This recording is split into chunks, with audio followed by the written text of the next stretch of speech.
Ouais, ben mes amis, vous êtes en train de vivre en même temps que moi mes tout premiers pas dans cette nouvelle aventure.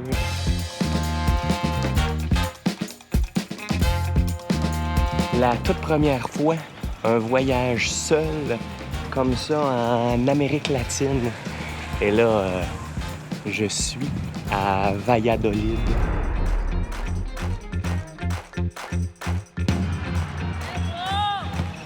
Située à mi-chemin entre Cancún et Mérida, la capitale du Yucatan, Valladolid, est vraiment une belle ville pour commencer mon aventure. C'est une des premières villes coloniales espagnoles de la région. C'est une ville de taille raisonnable où il fait vraiment bon vivre. Une belle ville coloniale qu'on surnomme même la Sultane de l'Est en raison de son architecture remarquable. Une jolie ville, charmante, calme et relativement peu touristique. Quoi demander de mieux pour commencer?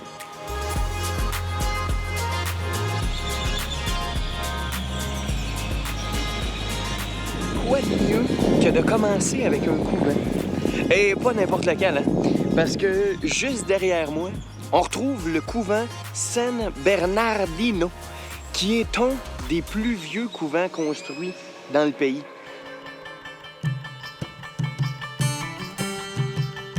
Il a été édifié en 1552 comme une forteresse et il fut incendié à 2 reprises par les indigènes.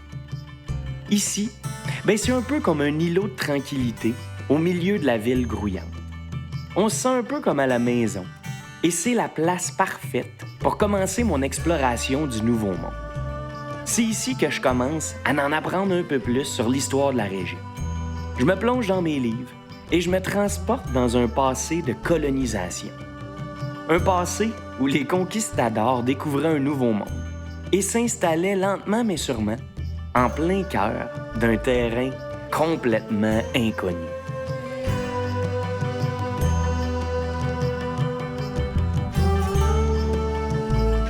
Quelle belle ville, pareil. Et c'est une ville qui m'a toujours un peu intrigué pour son passé historique. Et surtout pour la fameuse controverse de Valladolid. Un grand débat historique qui opposait essentiellement le dominicain Bartolomé de las Casas et les théologiens et juristes du royaume. Le but du débat, exprimer à Charles Quint la manière dont devaient se faire les conquêtes dans le Nouveau Monde. Est-ce que les Amérindiens étaient un sous-peuple, des sous-hommes pouvant être maltraités et transformés en esclaves non respectés? Ou est-ce qu'ils étaient des hommes à part entière devant être traités avec justice et sécurité de conscience? Bref, c'est ici que s'est passée une tranche de notre histoire. Une page sombre de notre passé de colonisateur. Espérons que ce passé ne sera jamais oublié et qu'il nous empêchera de refaire les mêmes erreurs. Je viens tout juste de descendre de l'autobus un peu au milieu de nulle part. Je me sens un petit peu abandonné. Pour être franc avec vous, je marche cette rue tranquille, il n'y a pas une auto qui passe. En tout cas pour l'instant. Et si j'ai bien compris, pour me rendre au site de Ekbalam Ruinas, j'aurais 7 km à marcher. 7 km! Il fait déjà très chaud, je viens de me crémer un peu parce que sinon je vais brûler. J'espère qu'il y a des autos qui vont passer. Je suis prêt à faire du pouce pour la première fois. Et timing est bon, 7h30. Le site ouvre à 8h, 8h30, quelque chose comme ça. Donc j'ai le temps, là, je fais mon exercice, mais c'est plate, là. C'est une rue droite avec des arbres et rien d'autre. Je me sens légèrement seul. Légèrement.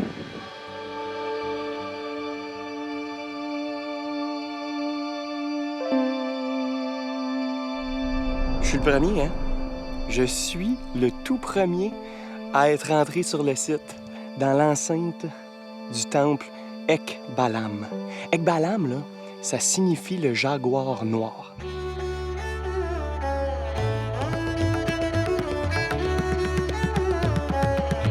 Les fouilles ont commencé uniquement en 1994, donc il y a encore des recherches à faire, puis ils trouvent encore des choses sur le site. Très récent dans l'histoire du Mexique. Le site était reconnu du côté politique, économique et aussi religieux. Il était très important. Et il faut savoir que dans le temps, il y avait 3 enceintes qui faisaient le tour au complet de la cité, avec 4 entrées principales qui se dirigeaient directement vers les 4 points cardinaux.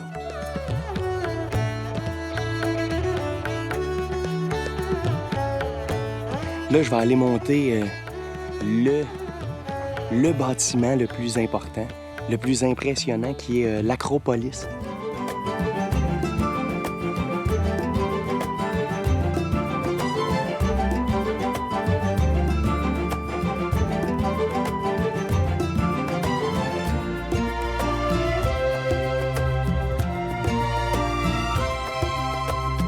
Une des acropoles les plus impressionnantes de toute la péninsule du Yucatan. Ils ont bien raison. Ils ont bien raison. Elle mesure à peu près 160 mètres de long. Et pour ce qui est de la hauteur, on parle d'un peu plus de 30 mètres. Des marches escarpées. Et là, la foule arrive tranquillement et c'est venteux. Il n'y a aucune montagne. Il n'y a aucune montagne. Pas surprenant que la région est appelée les Basses-Terres.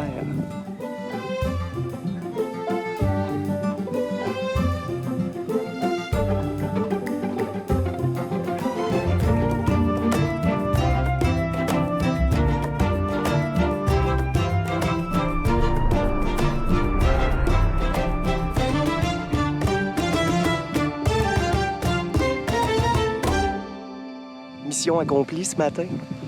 J'ai finalement réussi à être le tout premier sur le site de Chichén Itzá. Et j'ai réussi pour quelques instants.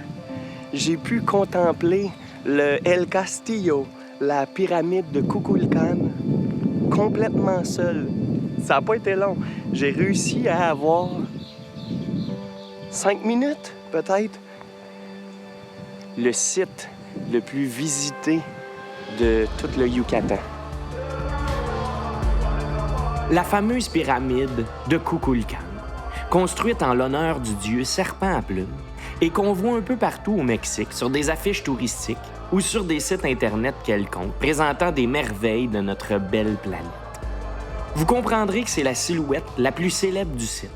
Et c'est pas sans raison, hein, parce qu'elle domine littéralement l'ancienne ville de Chichén Itzá.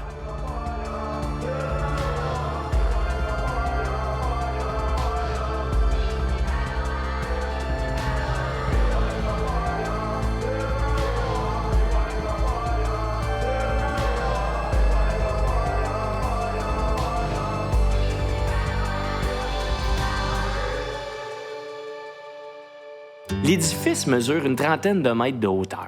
C'est pas la plus haute structure de la région, mais c'est par contre celle qui est dans le meilleur état de conservation.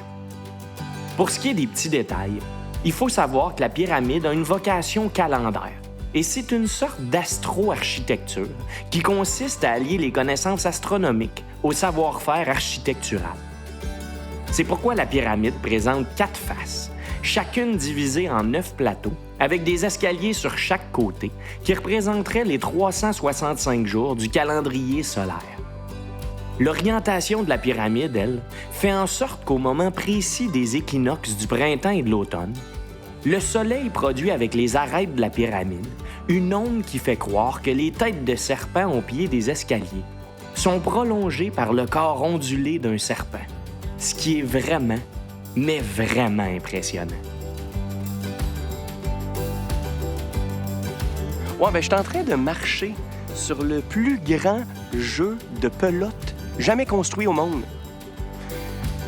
Pour être honnête, j'ai pas encore tout à fait compris ce qu'était le jeu de pelote, mais c'était leur sport national. Et de ce que je comprends bien, ça finissait souvent en massacre, avec des gens décapités. C'était du 7 contre 7, avec un capitaine. Ce genre de gymnase extérieur-là, on en retrouve énormément dans les anciennes cités précolombiennes. Et celui-ci, il était non seulement le plus grand des 13 terrains de jeu de balle de Chichén Itzá, mais bien le plus grand de toute la Mésoamérique avec ses 70 mètres de long. De ce qu'on peut en comprendre, le jeu de balle était un sport rituel qui se pratiquait entre 2 équipes composées de 1 à 12 joueurs. Ils s'échangeaient la balle en donnant des coups de hanche ou de genoux, et il est interdit d'y toucher avec les mains et les pieds. Certaines illustrations montrent des joueurs étant munis d'un bâton. Le but du jeu, on s'échangeait la balle en gagnant et en perdant des points selon un système assez complexe, comme perdre un point en utilisant un membre interdit ou en ne renvoyant pas la balle dans le camp adverse. On pouvait aussi gagner la partie en réalisant l'exploit assez rare de faire passer la balle dans l'anneau du camp adverse. Bref, c'était un peu un genre de jeu de hockey assez compliqué. Le match pouvait s'étendre sur plus d'un jour, et selon certains historiens, la tête du capitaine de l'équipe perdante était tranchée par le capitaine de l'équipe gagnante. Mais encore là, plusieurs théories diffèrent. Il faut donc pas croire tout ce qu'on entend.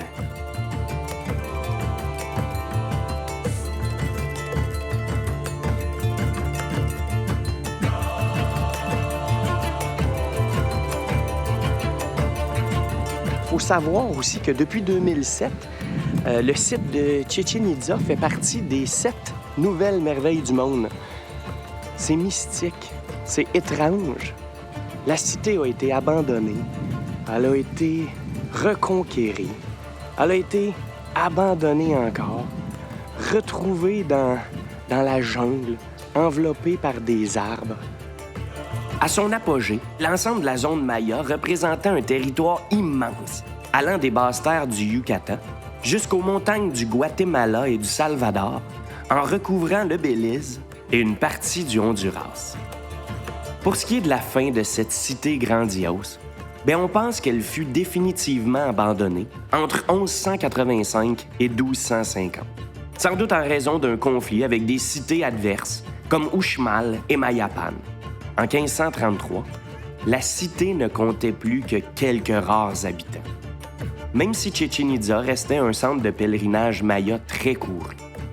Bref, une histoire remplie d'aventures qui nous permet de retourner dans un passé inconnu et de nous faire rêver, mais vraiment rêver. On se retourne au camp de base qui s'appelle Mérida. Mérida, qui est la plus grande ville de toute la péninsule du Yucatan. C'est une ville dynamique, une ville le fun. On va rester là, peut-être un 3 jours. Puis c'est de là que je vais découvrir plusieurs sites de la région.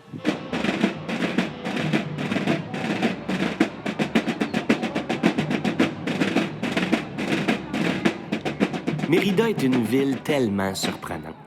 C'est une grosse place extrêmement vivante, bruyante, dynamique et remplie de petits bijoux. Elle est située à 1530 km de Mexico et c'est la capitale du Yucatan.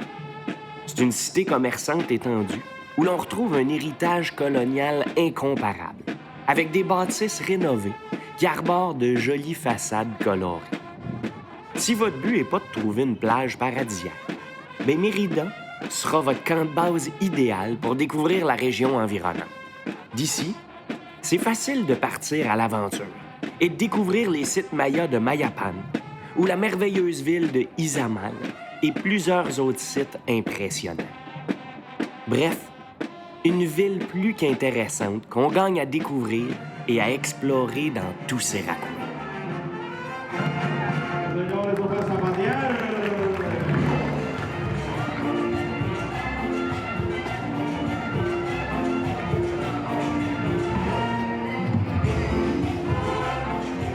Sans joke, Mérida, c'est une très belle ville. Peut-être pas un coup de cœur, mais vraiment une ville agréable. Il n'y a pas tant d'attraits touristiques que ça. Il n'y a pas des dizaines de choses à voir. Mais c'est plutôt le tout. C'est le global. C'est même dur de filmer des choses en particulier. Tu sais, oui, il y a une place centrale. Oui, il y a des vieilles demeures qui l'entourent. Il y a de l'ambiance, mais c'est le monde. C'est une grosse ville, hein? Plus qu'1 million d'habitants. Tu vois, et on retrouve pas mal de tout. Des grosses artères, des plus petites rues. C'est une ville qu'on apprend à connaître. Il faut donc pas rester une seule soirée ou une journée. Il faut rester ici au moins 2-3 jours et c'est la place parfaite pour un camp de base.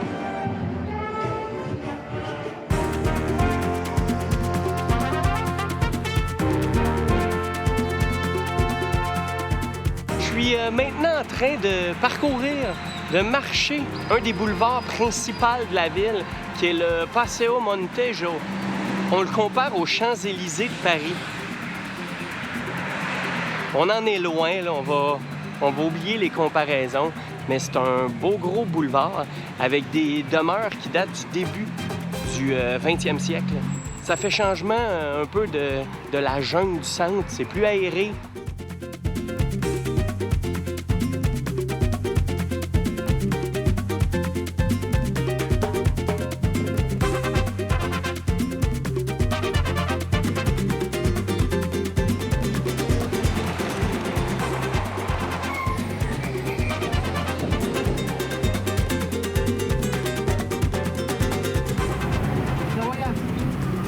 Sí.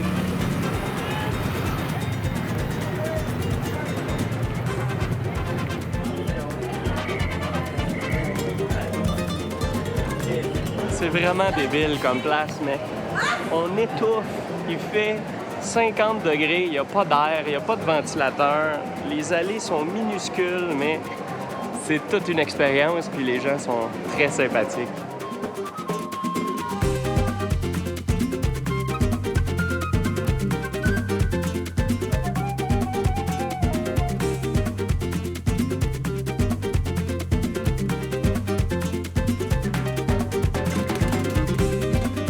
Bienvenido! Bienvenue à Izamal. Wow! Wow! Sérieusement, c'est vraiment ce dont j'avais besoin ce matin.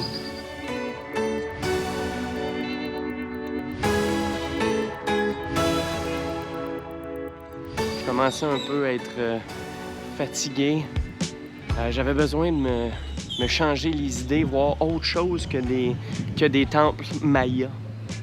Et ça tombe bien parce que la ville de Izamal, la ville jaune, tout est beau, c'est jaune, c'est paisible, c'est apaisant. J'avais vraiment besoin de ça. Et il y a beaucoup de nuages aujourd'hui. Merci, merci. Ça va faire du bien.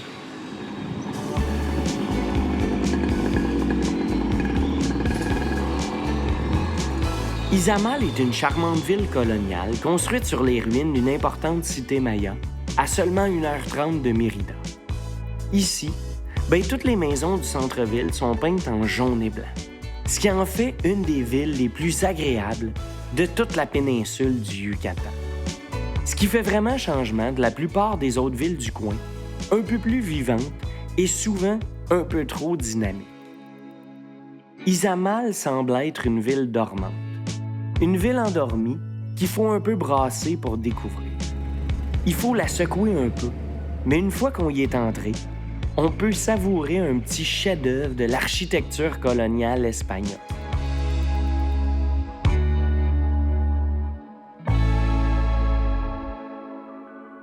La pyramide principale de la ville est tellement spectaculaire, sans joke, qu'on s'entend qu'elle est amochée. Elle fait dur un peu, là. Elle n'est pas restaurée du tout. Mais elle est reconnue pour être une des plus imposantes, une des plus massives en volume de toute la Mésoamérique. Et sans joke, on le voit, là. C'est immense, là. Parce que ce que vous voyez juste en arrière de moi, là, des fois, c'est la grandeur de certains temples. Mais là, on est déjà sur le temple. Puis ça, c'est un autre bâtiment qui est au sommet. La vue sur la ville est de toute beauté. On s'entend que la chose la plus facile quand on bâtit une nouvelle ville, c'est de prendre les pierres qui sont déjà en place. Dans notre cas ici, les nouveaux villageois, ils se servaient. Ils venaient prendre les pierres des pyramides, des monuments, puis ils bâtissaient leur nouvelle demeure. Mais c'est cool en même temps que ce soit pas restauré, parce qu'on voit comment ça l'a vieilli. Les arbres ont poussé à même la pyramide, directement dans la roche. C'est sec.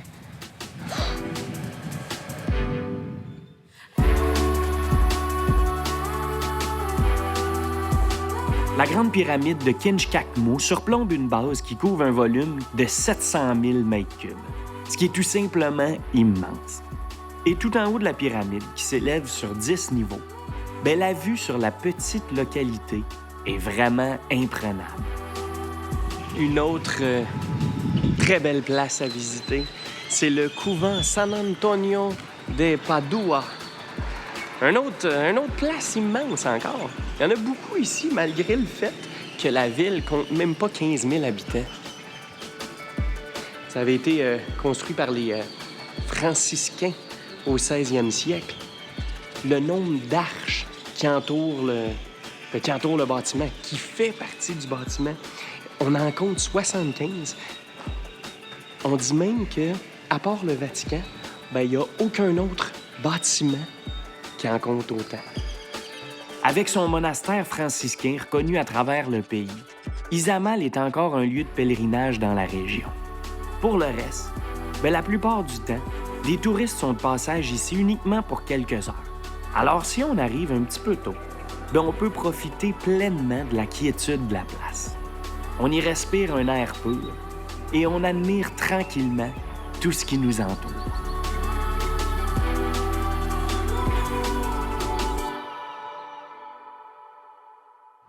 Là, je viens de quitter ma chambre d'hôtel. J'ai environ 2 km. J'étais absolument tout seul dans mon resort. Pour la modique somme de 40 $, une chambre avec air climatisé, une piscine. J'en ai tellement profité. Ça faisait tellement du bien. On était loin des dortoirs sans l'air climatisé et à la grande chaleur.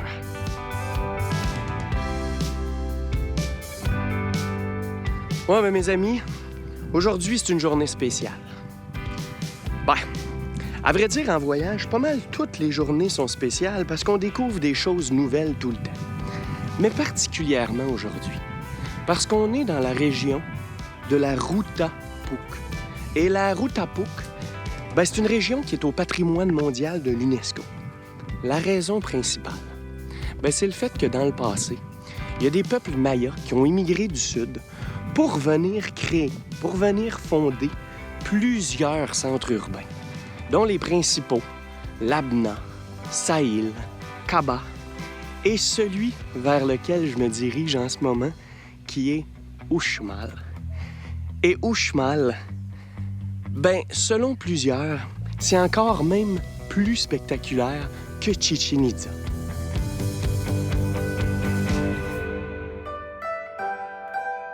Parce que hier soir, j'ai eu la chance d'aller assister à un spectacle de son et lumière. Le problème, c'était que... c'est pas un problème, mais il faisait noir. Donc, j'ai pas pu voir complètement à quoi ressemblait la cité.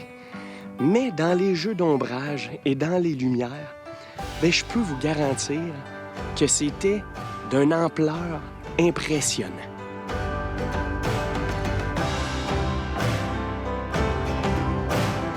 C'est pour ça que je suis très, très excité, parce que je sais un peu à quoi m'attendre et je sais que ça va être complètement incroyable. Et là, je suis rendu directement où on était installé hier pour le show de son et lumière. Les chaises étaient juste ici, sur la plateforme, et en face, on avait accès aux pyramides principales. C'est un peu mieux de jour, pareil, hein? Uxmal.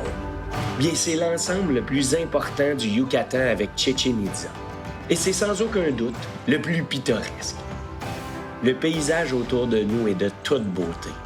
Et la grandeur relative de la place, le regroupement parfait des monuments, en fait une des places les plus faciles et agréables à explorer. C'est vraiment débile. Et ce qui est cool sur ce site-là, contrairement à celui de Chichén Itzá, c'est que tous les bâtiments sont très condensés. Ici, tout est là, à un même endroit. Avec la pyramide ovoïde ou ovoïdale, qui est une des seules comme ça dans la région. 35 mètres de haut, hein? C'est plus haut que la pyramide de Kukulkan de Chichén Itzá. Je sais que je fais beaucoup de comparaisons avec Chichén, mais tout le monde, ben, c'est celle-là qu'ils connaissent le plus. Puis souvent, ils font pas les autres sites. C'est ce qui est très dommage.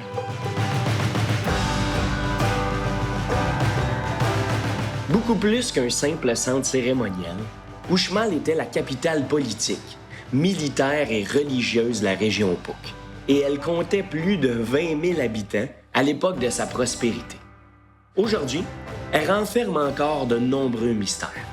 Selon certains, Uxmal signifierait 3 fois, indiquant ainsi le nombre de reconstructions qu'aurait subi la cité. Une autre étymologie, quant à elle, signifierait plutôt le lieu des récoltes abondantes, ce qui correspond exactement à la réalité agricole de la région.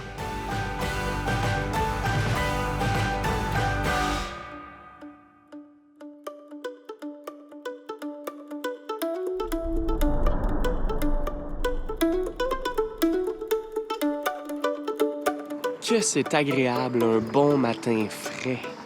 Ça fait tellement du bien. On est capable d'apprécier sans avoir à s'asseoir à toutes les 2 minutes pour prendre une pause. Les pieds qui brûlent, la tête qui brûle, la face en feu. Et là, ben, je vous présente les premières images de la magnifique ville de Campeche. Campeche, ben, c'est un patrimoine mondial de l'UNESCO. Et c'est pas sans raison, hein? Parce que la ville est complètement entourée d'une muraille.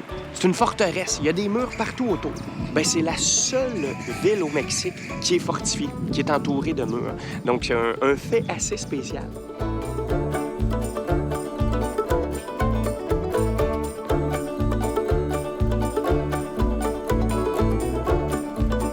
Bon, on continue notre balade sur les fortifications de la ville. Le point important, là, ben, c'est que je me promène sur l'ancienne muraille de la ville. Une fraction de la muraille, parce que la plus grande partie a été détruite. Hey, je pensais pas qu'on pouvait se promener sur une aussi grande partie de la muraille. Je pensais que c'était juste un petit bout, mais au final, ben, on peut en voir pas mal.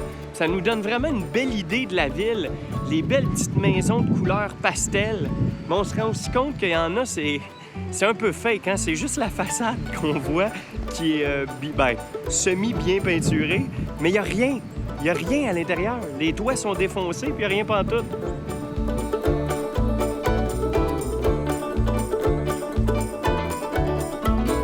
Le patrimoine de l'UNESCO l'exige. Il faut que ça soit beau et propre, peu importe ce qu'il y a en arrière. Étant donné que la ville était sur le bord de l'eau, bien, c'est une des premières places qui a été découverte par les explorateurs. En 1 semaine, c'était la première fois que je voyais la mer au Mexique.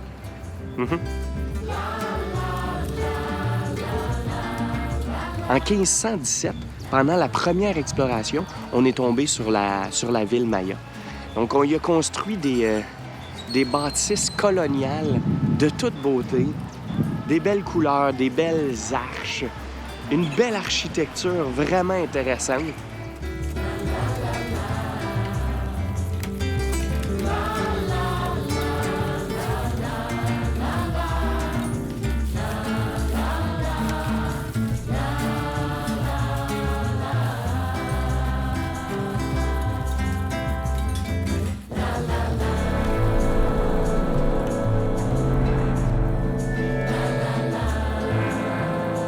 Je viens tout juste d'arriver dans la zone archéologique de Edina.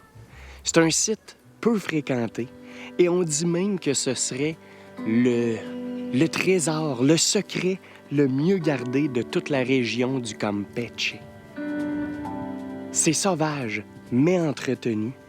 Et dans le temps, ben, le site s'étendait sur 25 km². Aujourd'hui, ben, on parle de 6 km². Mais il paraît qu'il y a des bâtiments à couper le souffle, dont un principal.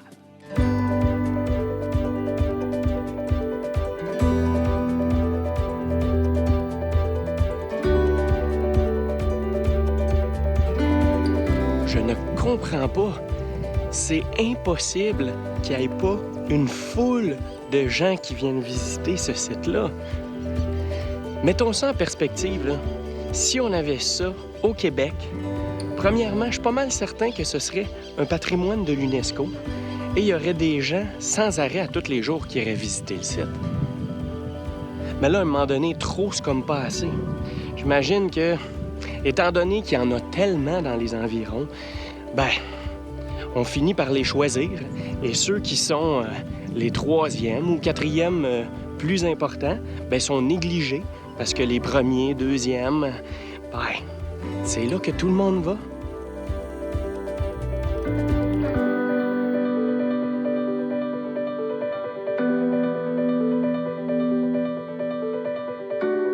Parce que moi aussi, à un moment donné, il faut faire des choix. On peut pas toutes les voir.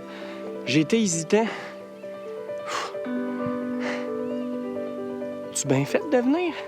J'ai-tu bien fait?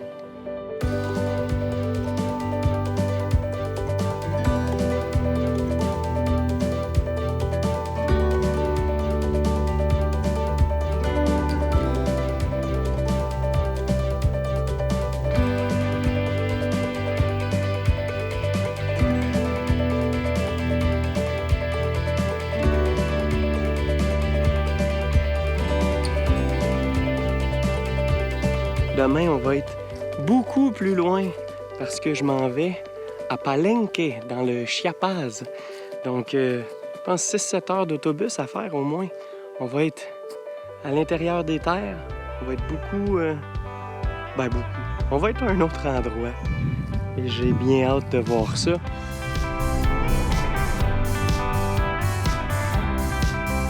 J'ai pris mon autobus de nuit à 2h30 du matin. Et je suis arrivé à Palenque à 8h30. Je suis claqué, je pensais faire un somme, mais là, j'étais trop excité. Il fallait que je reparte au plus tôt. Donc, je suis là.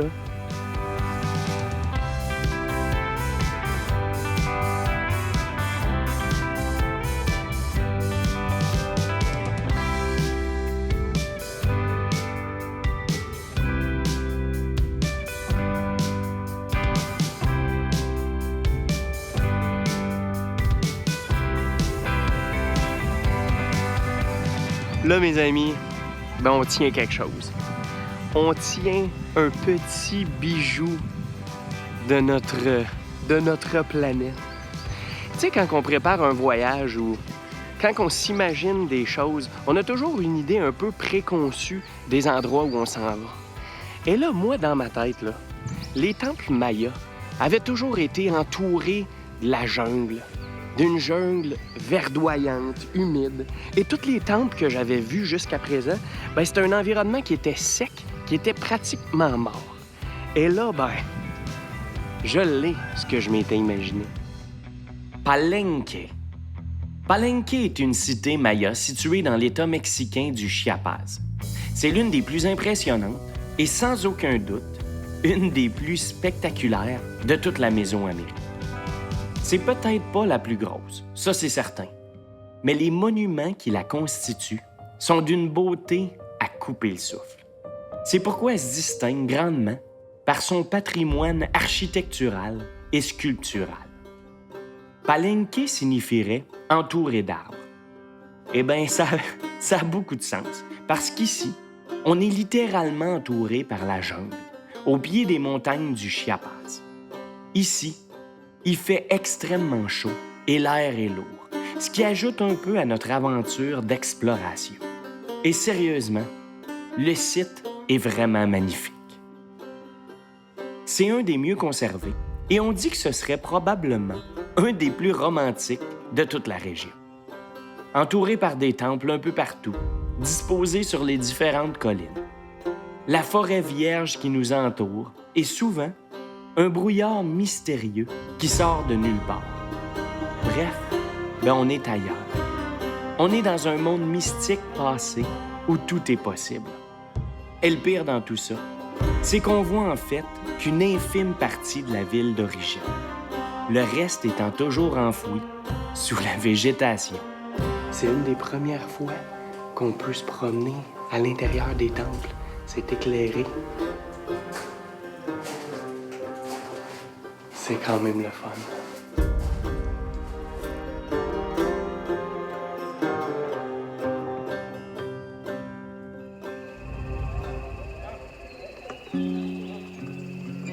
La grosse différence qu'on retrouve ici, contrairement à ce qu'on a déjà vu, Ben, c'est le fait que l'architecture dite classique est ici très différente de celle d'Uxmal, qui était de style Puuc, et celle de Chichén Itzá. Pour ce qui est de la petite histoire, à l'approche de ses 100 ans, le grand Pakal meurt finalement et son fils lui succède en poursuivant l'œuvre de son père. L'histoire de Palenque est marquée par ses 2 souverains.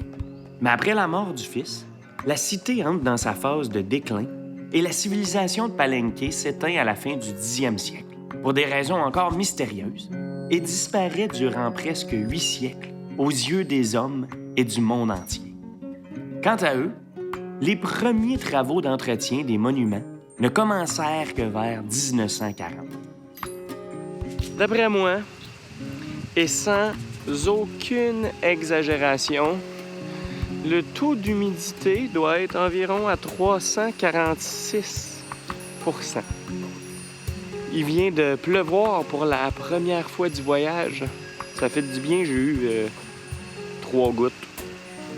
Ça l'a rafraîchi amplement. C'est ce que ça nous prenait. La végétation tropicale a littéralement englouti cette cité abandonnée. Et la partie du site actuellement dégagée ne représente qu'une petite fraction de l'ensemble de la zone archéologique, qui s'étendrait dans la forêt sur une largeur de 6 à 8 km. Et croyez-moi, ici, on peut vraiment jouer à l'archéologue. On est perdu dans la jungle profonde. Il y a du monde, mais pas trop. Puis on est capable de s'éloigner un peu et d'explorer pas mal ce qu'on veut. Bref, un autre rêve qui est en train de se réaliser.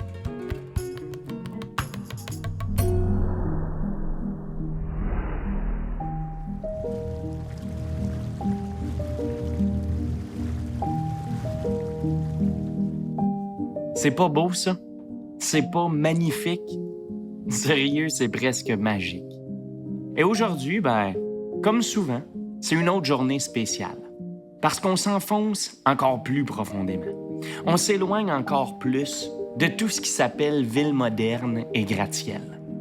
On est rendu en plein cœur du territoire des Indiens Lacandons, où l'on retrouve 2 anciennes cités mayas en pleine jungle. Et ce qui est spécial ici, c'est pas... on retrouve pas les plus gros bâtiments, les bâtisses les plus spectaculaires ou les plus grosses pyramides. C'est le fait que, pour se rendre ici, il n'y a pas de route. Non, il n'y a aucune route. Donc, on est très isolé.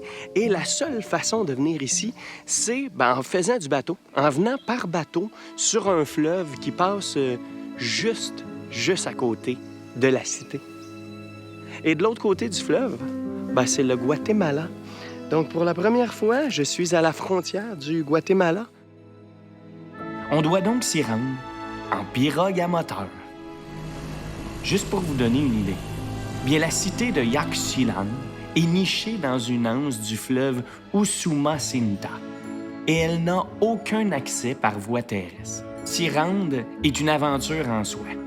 C'est pourquoi on dit souvent que l'intérêt de ces 2 sites archéologiques réside autant dans le léger parfum d'aventure pour y accéder que dans les ruines elles-mêmes.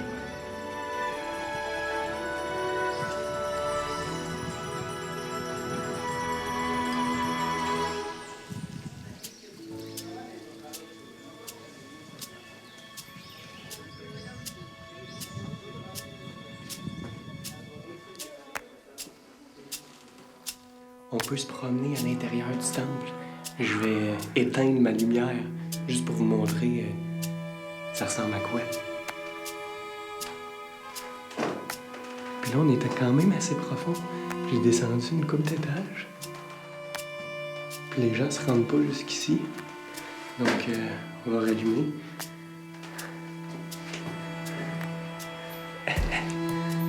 C'est quand même assez freak. C'est le fun de pouvoir se promener comme ça.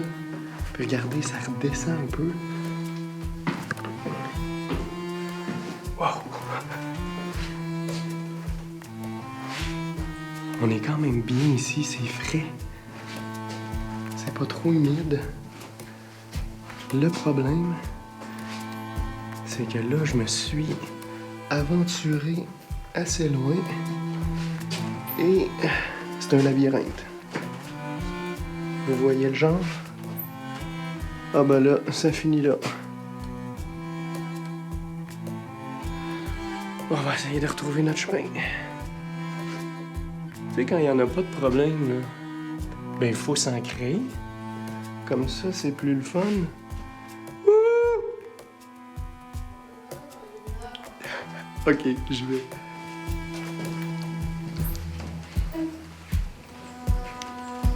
C'est quand même fou de pouvoir se promener comme ça librement. On peut aller où on veut et faire ce qu'on veut. L'environnement qui nous entoure est fascinant.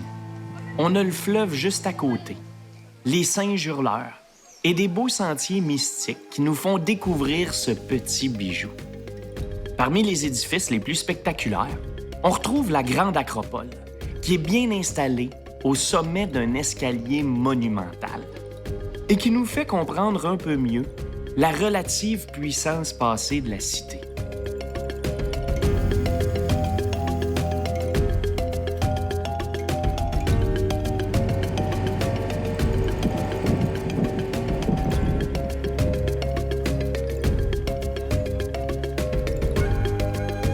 Bonampak est un autre ancien site maya de l'État du Chiapas. Il s'agit d'un petit site qui dépendait de son voisin Yaxchilan et qui aurait été construit entre l'an 580 et 800. Il a été redécouvert officiellement en 1947 par un photographe, guidé par des Mayas Lacandon, qui pratiquaient encore d'anciens rythmes mayas dans les temples. On retrouve sur la grande place une admirable stèle de 5 mètres de haut. Et tout au bout, c'est le clou du spectacle. C'est la pyramide centrale, avec son temple des peintures, qui, perché sur l'acropole, contient les célèbres fresques murales qui ont apporté tant d'informations sur la vie des Mayas. Ces peintures murales colorées ornant son acropole en font un site archéologique unique et très célèbre. Malheureusement, je peux pas vous montrer d'image, parce qu'on pénètre dans l'une des 3 salles uniquement 3 personnes à la fois. Et les règles sont très strictes et la salle très surveillée. Il est donc interdit de filmer ou de prendre des photos.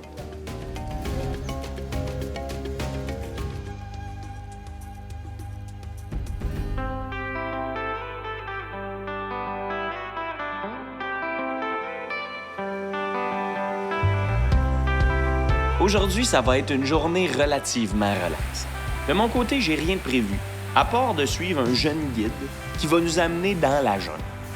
On s'en va se trouver un beau petit spot pour s'étendre sur le bord de l'eau et se rafraîchir au son des cascades et dans le courant de l'eau qui suit son cours. En se rendant là-bas, on passe sur des petits ponts de bois qui sont pas trop solides. Mais bon, on continue à suivre le guide et il nous en apprend un peu sur ce qui nous entoure. Il nous parle du type des arbres qu'on observe, des types de plantes, des choses qu'on peut manger ou non. On va en profiter pour entrer à l'intérieur de certains arbres et on va même manger des termites qu'on va trouver dans l'écorce des arbres.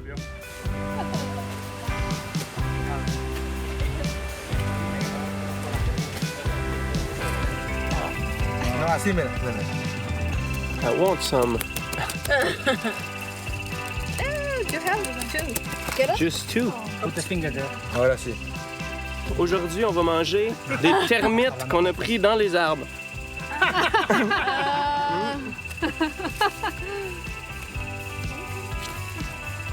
Yummy? Yummy, yummy. Oh, good. That's great. Go.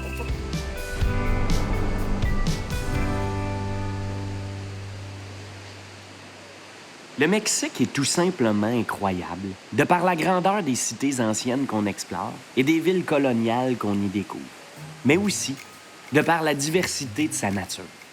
Et pour ce qui est de la région du Chiapas, on trouve des eaux d'un bleu turquoise limpide à couper le souffle, une végétation luxuriante dans une jungle au décor de films d'aventure. Et ici, c'est une chute impressionnante sur un site enchanteur. La magnifique cascade de Misolha. Bienvenue à la cascade de Misolha. Une chute de 30 mètres de haut Et il y a juste comme 1 million de personnes qui viennent la visiter. Tout le monde se pousse, les gens tombent quasiment dans l'eau. Super agréable comme ambiance. Facilement accessible de Palenque en day trip organisé, la cascade de Missola est un attrait touristique très prisé. On peut même aller en arrière de la chute, puis il y a des grottes aussi qu'on peut aller voir.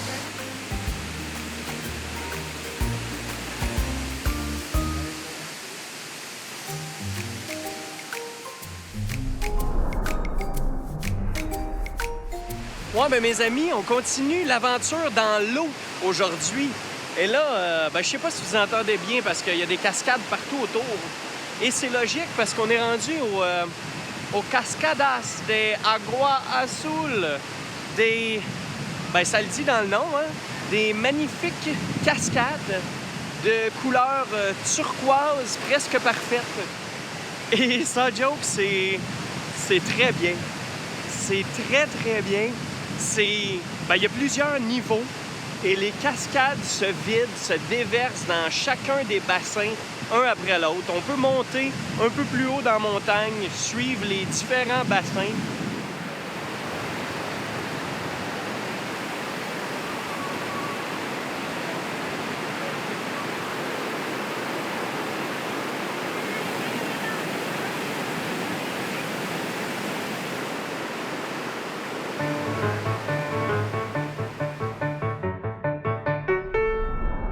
Ça faisait maintenant un gros 2 jours que j'avais visité aucun temple. Et 2 jours, ça peut être long, hein? Alors, vous comprendrez que ce matin, je suis de retour dans une magnifique cité maya. Aïe, aïe. Et vous allez remarquer que j'ai changé d'environnement complètement. Pour être bien honnête, j'étais plus capable de la chaleur. J'étais écœuré de suer ma vie à tous les jours. Même en plein matin, la chaleur accablante. Et c'est pour ça que je suis rendu en montagne. Parce qu'il n'y a pas 56 000 solutions, hein? Et c'est pour ça que j'ai monté en altitude. Je suis monté un petit peu plus haut. Et hier, je suis parti de Palenque. Et la destination ultime était la toute petite ville, environ 35 000 habitants, de Ocosingo. Et Ocosingo, contrairement à toutes les autres villes que j'ai faites auparavant, elle est aucunement touristique. J'étais donc le seul blanc dans une ville à 900 mètres d'altitude où la température est agréable, même fraîche le matin. Ce matin, j'avais besoin d'une petite veste. Une première expérience à se faire un petit peu plus dévisager par la population locale, qui sont pas mal moins habitués, disons-le, de voir des Blancs se promener comme ça, tout seuls dans leur ville.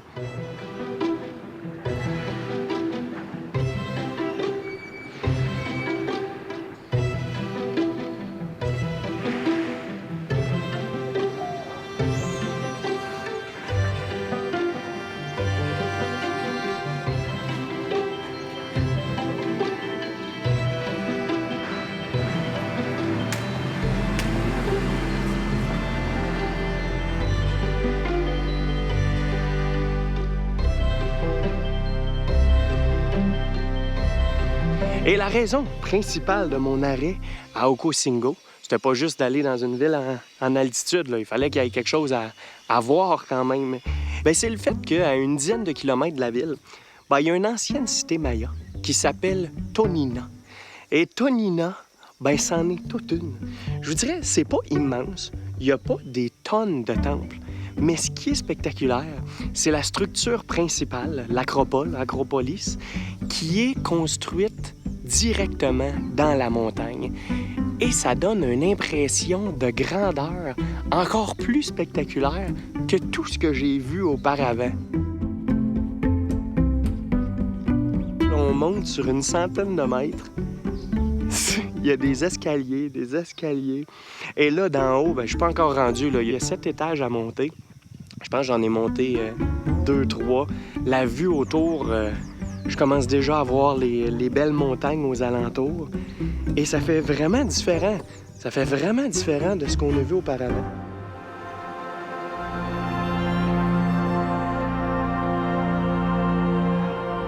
Tonina est située à un peu plus de 10 km d'Okosingo, ce qui en fait une visite vraiment facile à faire. Et oui, croyez-moi, la visite vaut amplement la peine.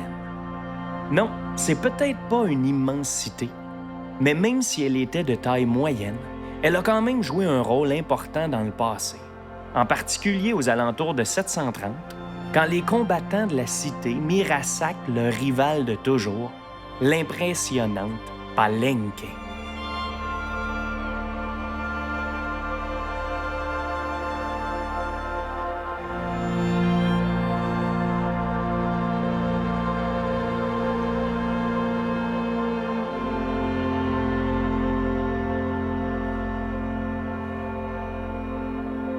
Comme je vous dis, il n'y a pas des tonnes de temples. On dit que la population, dans le temps, était d'environ 3000 habitants. C'était un peuple très belliqueux, qui était tout le temps en guerre, tout le temps à se battre contre tout le monde. Il avait même kidnappé le roi de Palenque pour le sacrifier, pour le tuer ici. Donc, on s'en va explorer ça.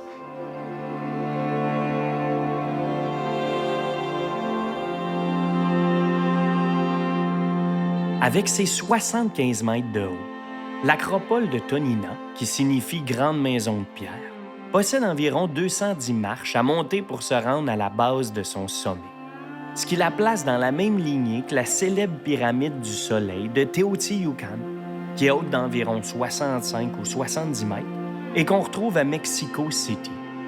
Bref, la cité maya de Tonina a absolument rien à envier aux autres cités de la région. Et sérieusement, elle est vraiment spectaculaire. Un petit fait intéressant. On dit que des fouilles récentes ont montré que la ville était 2 fois plus grande que ce qu'on croyait au départ. Et le pire dans tout ça, c'est que ce qu'on croyait être une structure construite sur une colline ne l'est pas vraiment. Et la pyramide de Tonina est en fait l'une des plus grandes pyramides de toute la civilisation maya. Je viens de rentrer dans El Palacio del Inframundo, le palais de la nuit, le palais de l'inframonde. Et ici, c'est un dédale de labyrinthes, de corridors qui se promènent en dessous de la montagne. C'est un temple un peu souterrain. Là, au moins, il y a des petites lumières qui nous éclairent. Mais étant donné qu'il n'y a vraiment pas beaucoup de monde, et que là, je suis complètement seul dans ce labyrinthe, on conseille de venir avec un guide, c'est certain. Conseil non respecté ici.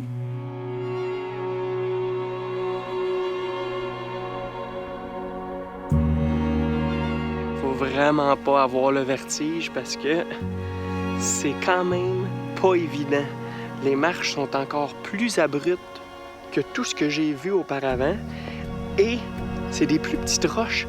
Habituellement, c'est des grosses pierres qui sont assez solides. Mais là, c'est tout un mélange de petites roches plates, allongées. Donc, ce qui est très différent d'habitude. Et on a le droit de se promener vraiment partout. On a toute la latitude. Comme là, je suis à l'extrémité du 6e étage, là, à peu près. Et c'est pas large. C'est vraiment pas large. C'est pour ça qu'on se tient, là, on n'est pas stupide non plus, mais il faut quand même être extrême. Puis tu sais, on est vraiment au milieu de nulle part, là, on est perdu, c'est la campagne profonde, très creux dans la province du Chiapas. Et le Chiapas est très différent du Yucatan, soit dit en passant. C'est une province qui est très riche en ressources naturelles, en bois, en pétrole. Mais étant donné que la majorité de la population est de sources indigènes, je pense que c'est un peu plus que le 2/3 et de descendance maya, le gouvernement ne redonne pas beaucoup d'argent à cet État-là. Donc, malgré le fait que la place est riche en ressources, les gens Ils n'ont pas grand-chose en retour, donc c'est un des États les plus pauvres. En fait, le plus pauvre de tout le pays. Et c'est pour ça qu'il y a plusieurs manifestations. Mais étant donné qu'on est dans la Semaine Sainte, ben les villageois sortent un peu de leur village, ils bloquent les routes et disons que c'est pas l'État le plus safe. Pour voyager tout seul, c'est pas très, très recommandé. Et contrairement au Yucatan où je faisais du stop, du pouce pour arrêter les autos, ben ici, il faut que je sois pas mal plus prudent. C'est un petit peu plus dangereux. J'ai entendu une couple d'histoires là, que... En tout cas, on n'apeurera pas personne, là, mais il faut changer un peu son style de voyage. Quoique... faut être téméraire, mais intelligent en même temps. Là. Faut pas pousser les limites trop loin. De toute façon, c'est pas agréable quand on se sent pas en sécurité. Là.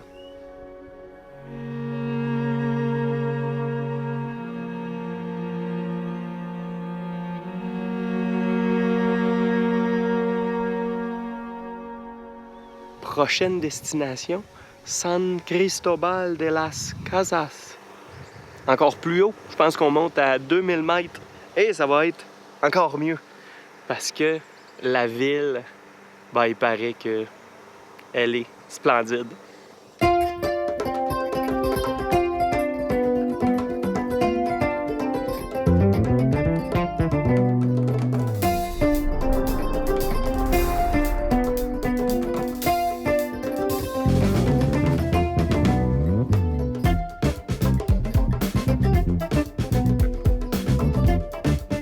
On arrive à l'extrémité, on arrive au bout du périple. Je suis en ce moment dans la ville la plus éloignée de la destination initiale. Et à partir de ce soir, ben, on retourne tranquillement pas vite en direction de Cancun. Question de boucler la boucle et de retourner de où on est parti. Pour l'ultime destination, qui est ici en ce moment, ben, ça se termine très bien. Parce que de toutes les villes que j'ai visitées jusqu'à présent, ben celle-là ici, c'est la plus belle. C'est la plus romantique, c'est la plus pittoresque. C'est la plus agréable à visiter.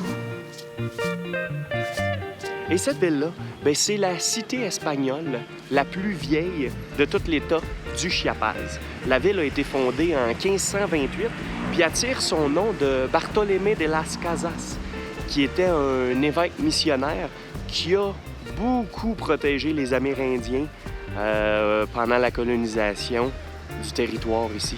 Donc, ils ont donné son nom de Las Casas.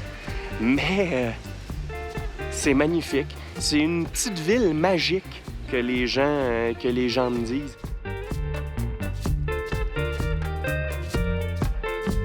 Il y a beaucoup d'action, ça bouge, c'est le fun, il y a du monde heureux.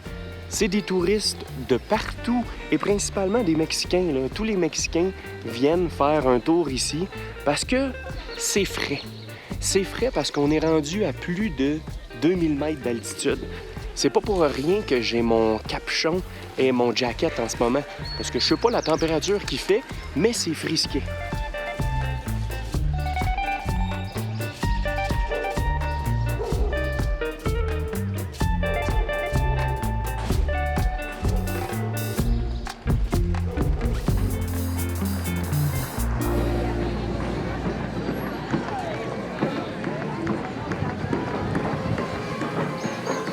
Avec une population d'un peu plus de 150 000 habitants, disons que San Cristobal a juste la bonne grandeur. C'est pas trop gros et surtout, c'est pas trop petit. On peut donc facilement s'amuser en se promenant dans cette magnifique ville, en explorant chaque raccoin, chaque détail. On s'ennuie jamais et jamais on repasse trop souvent au même endroit. Je vous suggère de marcher jusqu'au bout de la rue Real de Guadalupe pour se rendre au Templo de Guadalupe. C'est peut-être pas un chef-d'œuvre d'architecture ou de grandeur, mais c'est quand même un lieu de pèlerinage pour les habitants de la région. C'est donc un bon prétexte pour une bonne petite marche, avec en prime un panorama exceptionnel sur la ville depuis le parvis de l'église. Une vision contemplative, une vision grandiose qui nous fait apprécier la grandeur de la place.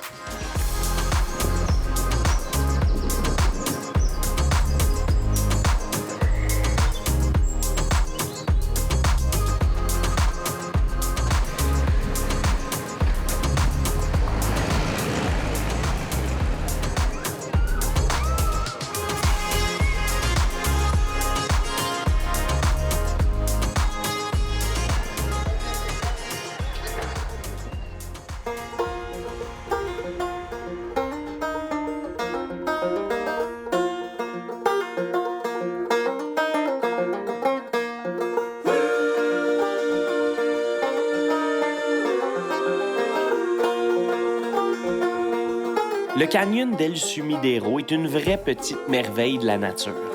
Et croyez-moi, je m'attendais vraiment pas à ça. Puis sérieusement, je pense que c'est une des plus belles surprises de toute mon trip. Pourquoi? Parce que j'avais aucune idée de l'existence même de ce canyon-là avant maintenant. C'était pas dans mon itinéraire de voyage et je pensais vraiment pas me rendre aussi loin à l'intérieur des terres mexicaines. En fait, j'avais jamais entendu parler de cette place-là, ni vu aucune image du site avant de tomber sur des affiches sur les fenêtres des agences touristiques. C'est là que j'ai compris qu'on pouvait partir à la découverte d'un des canyons les plus spectaculaires de toute l'Amérique.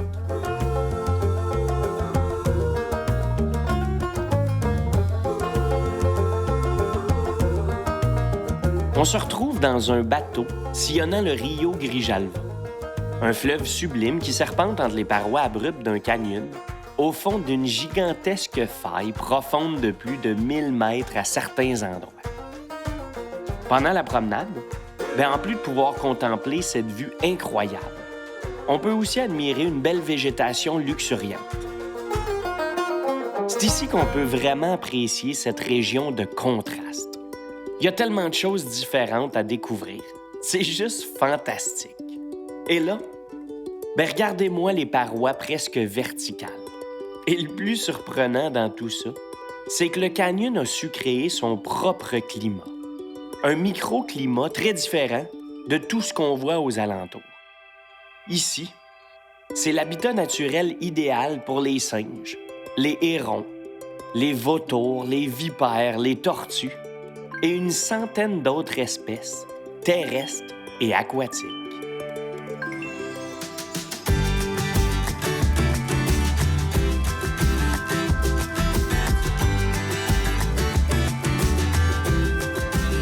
Le canyon del Sumidero s'étend sur près de 32 km de long. Pour ce qui est de notre visite, on parcourt 13 des 32 km jusqu'au barrage en question. Le site est le deuxième attrait touristique le plus populaire du Chiapas. Mais principalement, c'est des Mexicains qui le visitent et pas trop de touristes étrangers.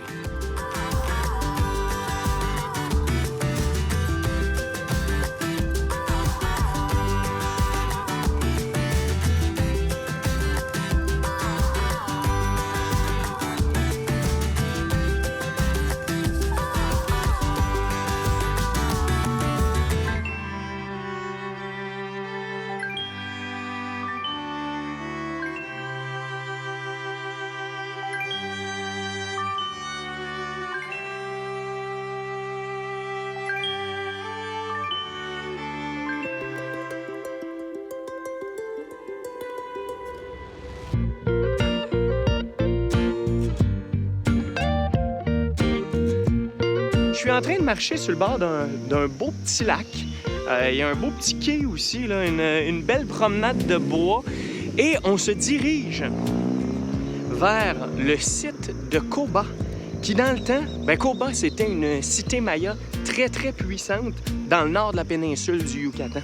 On est à quoi, une 40-45 minutes à l'ouest de Tulum. Donc, ça devrait être un site qui est relativement touristique, étant donné qu'on est assez proche là, de Tulum, Playa del Carmen et Cancun. Le site est très accessible. Il fait pas trop chaud, il fait juste 32 degrés à 8 heures. Donc, on devrait s'en sortir. Mais bon, une des dernières cités qu'on va visiter dans ce périple de fou.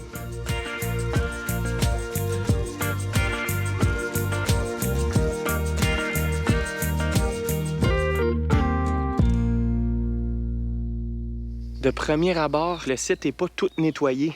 Des fois, là, c'est entouré de temples, de monuments, mais partout, c'est en gazon et il n'y a aucun arbre. Ici, partout où on marche, même autant sur les temples qu'à côté, il y a des arbres partout. Donc, on est souvent à l'ombre. C'est beaucoup plus agréable. Seul petit hic, par contre, on n'a pas le droit de monter sur la plupart des monuments. Je pense toutes, là, parce qu'il doit y avoir beaucoup trop de touristes. Donc, ça devient dangereux. Puis, en même temps, ça abîme beaucoup les sites, là. Je pense que je m'étais ennuyé de ce calme-là. OK! Ouais, ben, je viens de réaliser que le site est vraiment immense. Absolument immense. Dans le temps, là, la cité couvrait un peu plus que 70 km².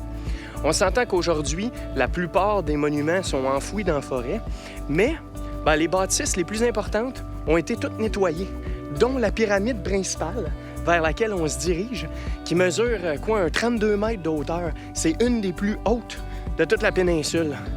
Donc j'ai bien hâte de voir ça. Et là, pour se rendre aux pyramides principales, c'est 30 minutes de marche.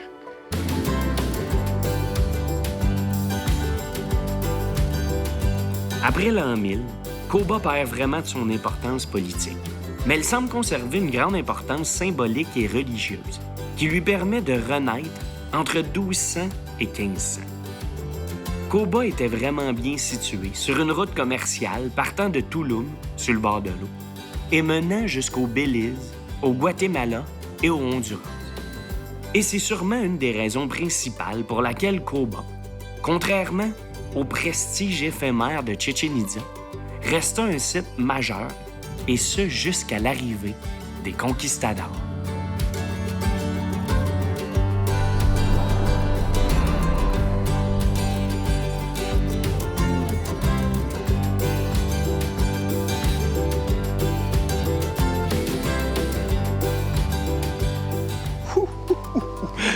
Bon, on y est. Le tout dernier site de tout le voyage. Et non le moindre. Bienvenue à Tulum.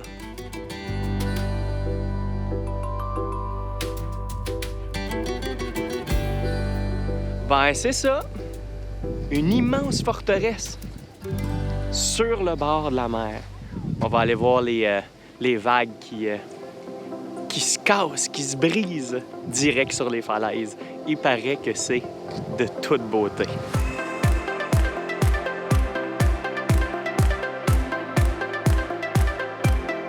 Tulum est probablement, avec Chichén Itzá, un des anciens sites mayas les plus connus de tout le Mexique. Il se situe dans la péninsule du Yucatan, dans la région appelée la Riviera Maya, et qui est une des régions les plus appréciées des touristes qui viennent se faire griller sur les plages.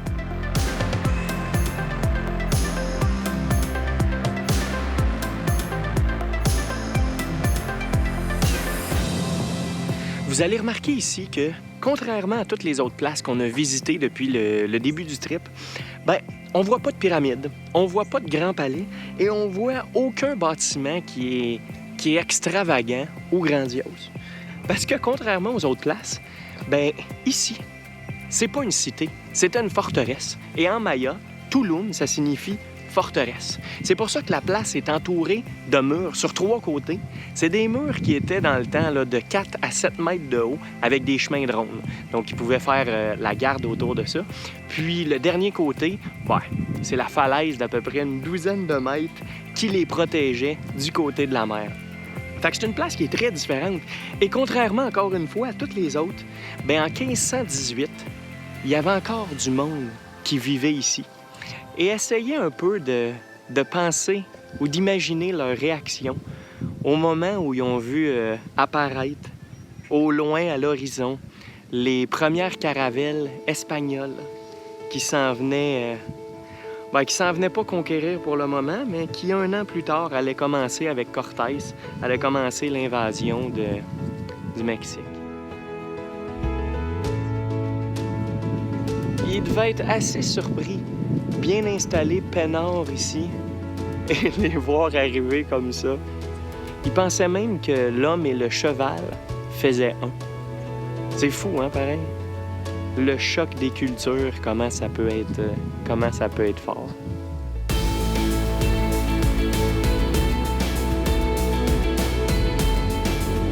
Il y a des récentes analyses qui démontrent que Tulum a eu un rôle majeur du 13e au 14e siècle. Et certains archéologues ont démontré que la cité se trouvait stratégiquement placée entre certaines grandes villes. Donc, si on ajoute le fait que son édification est habilement située sur le point le plus élevé de la côte, et le fait que son système de murailles défensives est vraiment spectaculaire, bien, on comprend rapidement que la forteresse de Tulum était un lieu inévitable pour n'importe quelle route commerciale.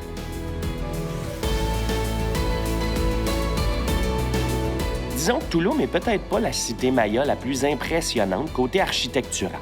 C'est plutôt son emplacement qui fait d'elle une petite merveille. C'est l'environnement qui nous entoure.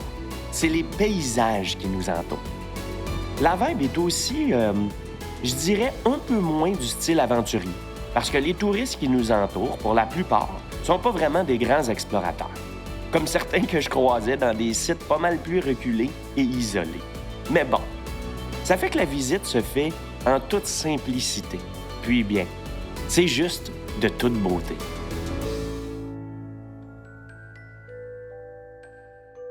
Absolument magnifique. Magnifique. Mais malheureusement déjà terminé. On s'en retourne tranquillement, pas vite. Je suis presque ému. Non, pas tant que ça, mais bon. Ah, goodbye Tulum. Adios Tulum. Hasta luego Tulum. Bon, ça c'est. Ciao.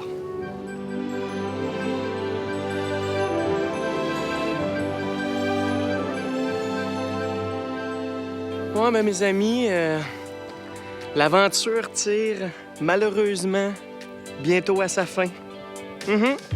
Le périple est déjà presque terminé après 2 belles semaines. Je n'aurais pris une autre semaine, peut-être 2 encore. Bref, un trip de fou. Le Mexique aura été une belle découverte. C'est surtout quand on n'a pas trop d'attentes en plus. C'est ça le mieux. C'est vraiment ça le mieux. Imaginez ça pendant 2 secondes. Je suis au Mexique, juste comme ça. Je profite de la vie, comme trop peu savent le faire. Et tout bonnement, ben je fais ce que je veux. Je marche où je peux et j'explore chaque facette d'une histoire passée plus ou moins connue de notre race. On laisse place à l'aventure et on découvre un nouvel espace incroyable.